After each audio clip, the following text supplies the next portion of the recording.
രോഗികളായ വയോധികയെയും മകനെയും പ്രതിസന്ധിയിലാക്കി കേരള ബാങ്കിന്റെ ജപ്തി നടപടി. അടിമാലി വടക്കേ ശല്യാംപാറ സ്വദേശിനി നാച്ചിയും മകൻ ഹംസയുമാണ് കേരള ബാങ്ക് വീട് ജപ്തി ചെയ്തതോടെ പെരുവഴിയിലായത്. ഉടുവസ്ത്രം മാത്രമായി വീട്ടിൽ നിന്നും ഇവർക്ക് ഇറങ്ങേണ്ടി വന്നെന്നും വീട്ടിലുള്ള മറ്റൊന്നും എടുക്കുവാൻ പോലും അധികൃതർ സമ്മതിച്ചില്ലെന്നുമാണ് പരാതി.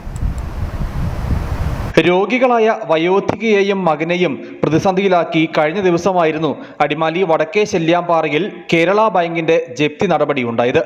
വടക്കേ ശല്യാംപാറ സ്വദേശിനി നാച്ചിയും മകൻ ഹംസയുമാണ് കേരള ബാങ്ക് വീട് ജപ്തി ചെയ്തതോടെ പെരുവഴിയിലായത്. നാച്ചി നിത്യരോഗിയാണ്. പരസഹായമില്ലാതെ ഒന്നും ചെയ്യാൻ കഴിയില്ല. മകൻ ഹംസയും രോഗാവസ്ഥയിലുള്ളയാളാണ്. ഉടുവസ്ത്രം മാത്രമായി വീട്ടിൽ നിന്ന് ഇവർക്ക് ഇറങ്ങേണ്ടി വന്നെന്നും വീട്ടിലുള്ള മറ്റൊന്നും എടുക്കാൻ പോലും അധികൃതർ സമ്മതിച്ചില്ലെന്നുമാണ് പരാതി. ഈ വീട്ടിൽ ഈ ഉമ്മയും ഈ മകനും മാത്രമാണ് ഉള്ളത്. ഓടി വന്നിട്ട് വീട്ടിൽ നിന്ന് ഇറക്കി പുറത്താക്കി. അവർ രണ്ടുപേരും 3 നേരം മരുന്ന് കഴിക്കുന്നില്ല. ഈ മരുന്ന് വരി എടുക്കാൻ ഇട്ടേർന്ന ഡ്രസ്സിൽ പുറത്തിറക്കി നിർത്തിയിട്ട് ഒരു വീട് ലോക്കാക്കി പോവുകയാണ് ചെയ്തത്. നാച്ചിയും മകനും താമസിച്ചു വന്നിരുന്ന വീടും പുരീടവും ഈടാക്കിയെടുത്ത വായ്പാ കുടിശ്ശികയുടെ പേരിലാണ് ബാങ്കിന്റെ നടപടിയെന്നാണ് വിവരം. എന്നാൽ വായ്പയുടെ കാര്യത്തിലും ഭൂമിയുടെ ഉടമസ്ഥതയുടെ കാര്യത്തിലും ഇവർ ചില പരാതികൾ ഉന്നയിക്കുന്നുണ്ട്.